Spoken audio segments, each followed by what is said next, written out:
Hi again, folks. As another war between Israel and Hamas stretches into its second month now, and the bombing in both directions shows little sign of ending, it's hard to see a way out of it, where a real long-term solution lies. There are short-term things we know. Let's call them known knowns, based on history, such as where and how this war will end. Israel will crush Hamas eventually. The terror group is simply no match for Israel's defence force, outnumbered and outpowered. We know when, sometime in the coming months, probably in the new year, when Hamas is so broken down that it offers up little resistance and has to tap out, which it will do eventually. Someone will broker a temporary peace deal involving Egypt, Qatar, Israel and the United States.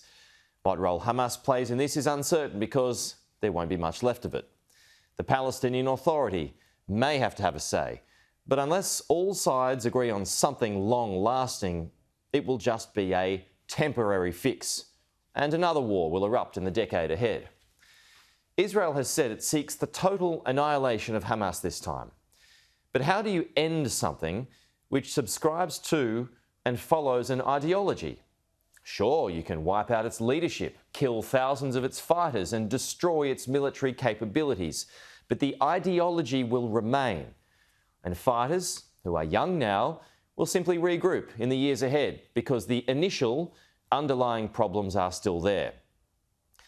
Israeli and American officials who I've spoken to over the past few weeks have disagreed with me on my program because they claim Hamas can be destroyed in the same way that ISIS and Al-Qaeda have been. But ISIS is not dead. Sure, it's not the power it once was, but it exists in much the same way that Al-Qaeda does in parts of the Middle East and North Africa. And both groups are still dangerous and still pose a threat. Plus, Iran will never be taken out, and it's there to fund enemies of Israel, which is why I'm doubtful a two-state solution can ever be achieved, especially because a good deal of one side doesn't believe the other should even exist. The closest we ever got to an agreement was more than 20 years ago at the historic Land for Peace Summit at Camp David involving US President Bill Clinton, Israeli Prime Minister Ehud Barak and the Palestinian leader Yasser Arafat.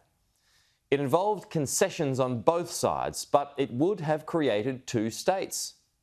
Some of the proposals, broken down by The Guardian at the time, included the establishment of a demilitarised Palestinian state on some 92% of the West Bank and 100% of the Gaza Strip, with some territorial compensation for the Palestinians from pre-1967 Israeli territory. Also, the dismantling of most settlements and the concentration of the bulk of the settlers inside the 8% of the West Bank to be annexed by Israel. Plus the establishment of the Palestinian capital in East Jerusalem, in which some Arab neighbourhoods would become sovereign Palestinian territory and others would enjoy functional autonomy. Palestinian sovereignty over half of the old city of Jerusalem and custodianship, though not sovereignty, over Temple Mount. There were other points too, but regardless, Arafat said no. Reasons vary as to why he rejected it, with some of the key players saying that he felt ambushed, that it favoured Israel too heavily, while others just say that Arafat was never interested in the first place, that a one-state solution was his goal. Regardless, it failed. 23 years on, there's still been no result. And you have to ask, what realistic concessions now would lead to a different outcome? How would borders be drawn up now? And how would the so-called right of return be handled for Palestinian refugees? As Slate reported back in 2000, the Israeli fear is certainly understandable. If all Palestinians who once lived in Israel and all of their descendants were allowed to return, Israel might wind up with an Arab majority. It is so very complex. It's what makes this one so hard. Would a more moderate Palestinian leadership work? If a two-state solution is the only question, is there even a willingness for all sides to work out an answer? Until we do, this destructive cycle of war and peace, war and peace, war and peace will continue. Thanks for watching. See you next week.